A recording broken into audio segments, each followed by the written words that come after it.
Hey, good Wednesday evening, everybody. It's Chief Meteorologist Brad Panovich here. We are in live weather impact here for a Wednesday evening on February 11th, 2026, and what a beautiful day it was. Told you it was going to start kind of gray and cloudy. Didn't have much rain. I did not have any rain in my house. I saw some dampness out there. I think it was more ground sweat than anything because it was kind of warm, more humid, and the ground is still really cold right now. But the afternoon turned out fabulous. In fact, we had a gorgeous sunset this evening. Still got that golden hour glow going on out there.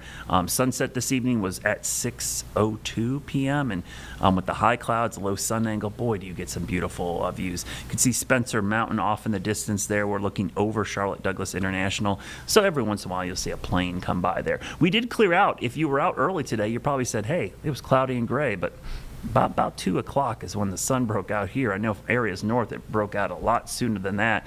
And that late day sun and the later sunset did allow for temperatures to warm up pretty nicely. Here we are after sunset, and we're still in the 60s out there.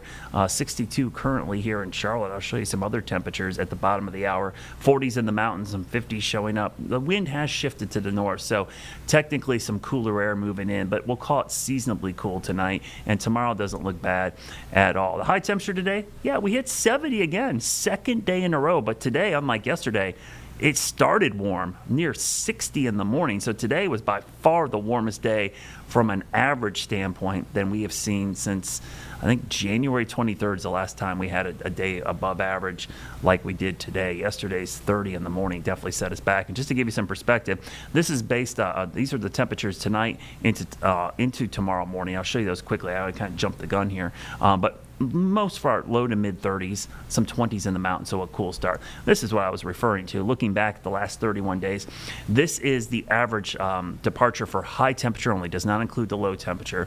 So the high temperature yesterday, obviously 73 was way above average, but you can see it had been a while since we had a day above average for a high. Last week we had one day near average, right on 55. That was the day, that was last Friday, I believe. I remember that day because it was really nice out. Power washed a lot of the salt residue off everything in my house. But you can see you have to go all the way back into January, like the 23rd or so, before you see temperatures that were actually above average. Tomorrow, technically above average, not as warm as the last 2 days, but will still be up around 60, 61, some low 60s out there. And with full sunshine, honestly, should feel pretty good. Now, over the next couple of days, we're going to see the warming trend continue, obviously, with warmer conditions heading our way. I did want to show you the drought monitor because I feel like sometimes we always have to reiterate this.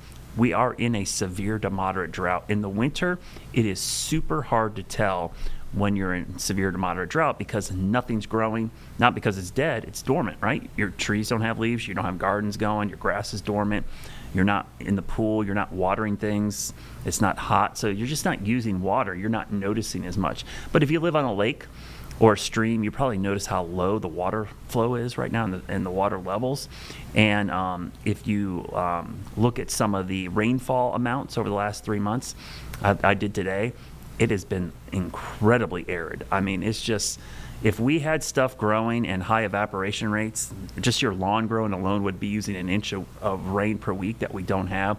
It would be bone dry. So a lot of folks will say, hey, Brad, how could it be dry? My yard is muddy. Remember, that's just sitting in the topsoil. Your grass isn't using any of it. Evaporation rates are low. So there's very little water in your soil. It just feels like there's a lot more than there is. Because trust me, once the growing season starts, that little bit of mud is gone because your grass uses it up and then everything goes dormant pretty quickly. So we got to change this pattern before the growing season gets going in the spring. So typically spring's a wet time of year. March is pretty wet. April can be. May can be at times. So hopefully we start to see some changes here. And we start to see some signs of wetter weather this weekend. Saturday for Valentine's Day. You got plans with your wife, your sweetheart, your significant other. Should be fine, okay? We're going to have dry conditions, I think, all the way through dinner time now. The rain doesn't really arrive until early Sunday morning after midnight. The rain looks pretty much on and off all day. I don't want to call it a complete washout, but it's pretty close, right? It's going to rain most of the daylight hours, so pretty soggy pattern. I'm also keeping an eye on Daytona because Sunday, Daytona 500, starts at 2:30. Hopefully it gets started on time. I will say I want it to start on time because this rain is coming in later in the day down there. I'm going to kind of go down there and show you. This is 12 o'clock. You could see the main rain band's still back to the west. So hopefully this thing continues to slow down, or it could be a long Sunday at Daytona, maybe even into Monday. So we'll keep an eye on that, because that is a big race, and usually with all the fanfare, 2:30 is optimistic for a start time, because usually there's so many stuff going on before that it just drags on. So the washout index, no issues at all Saturday, not even hit or miss. Sunday, right on the edge of a washout. So widespread to washout certainly looks like a soaker of a day. And speaking of that, how much rain could we conceivably see? Well, I think it's really going to be a pretty significant soaker if this track continues through Sunday night into Monday morning. I'll stop it right there. You could see widespread 1-inch rainfall everywhere, with some areas around 1.5 inches. So that is exactly what the doctor ordered for the drought, also for cleaning your car, washing away all the salt residue and brine, and also melting whatever snow piles are left.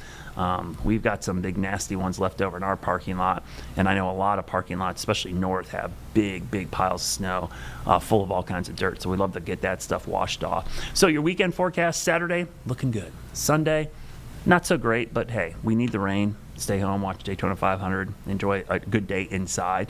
Your Jerry Hunt Supercenter 7-day forecast shows pretty mild weather. In fact, Sunday's the only day where it's somewhat cool, below average. Every other day should be above average. So the warm conditions continue. In fact, we go 10 days into the future, and next week is trending even warmer. We're looking at highs upper 60s, low 70s by Tuesday, Wednesday. And then look at Thursday, Friday. I am off Friday, thank goodness. 75 degrees. Man, if the courses were in great shape, I'd be out playing some golf. But got to get that grass growing first, though. But yeah, definitely some warm weather next week, and relatively dry, unfortunately. That's the other thing I noticed. I'm looking there. I just told you about the drought, and while we do have rain Sunday, the fact that that's the only day in the next 10 days, not a really good sign. So we'll talk about this winter with Tim Buckley. We'll talk about the warm-up. We'll talk about the melt, which is going on, and among other things that we'll talk about coming up in 2 minutes. Stick around. We'll be right back.